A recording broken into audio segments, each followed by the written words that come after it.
How would you describe what you were doing wrong? And do you think it's just that people need to spend more time on the LSAT?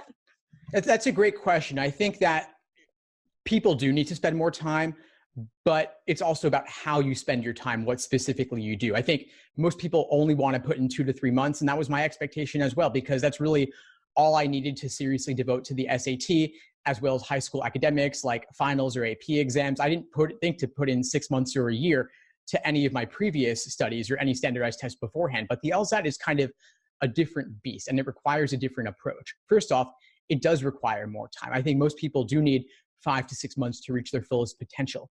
But aside from that, what I was doing wrong is I was taking exam after exam after exam and measuring my results. I had those spreadsheets, I had those documents kind of laying out all my mistakes, but it was more just to kind of see where I was at. And then my score, I was conflating it with my self-worth, with my ego. And so like my IQ, I thought it was all kind of tied up there. And so that was discouraging, but it was also motivating because I was like, a 152 is right around the median LSAT score. And I thought, like most people think they're smarter than average, right? I was like, you know what? I deserve a higher score than this. Why can't I get there? I was like driven and obsessed to get that higher score, to prove it to myself, prove it to others, and then ultimately get into a top 14 law school. And so that was kind of what kept me motivated. But what really changed in me and changed my understanding of the LSAT was when I stopped just simply taking tests and quickly checking the answer key and moving on.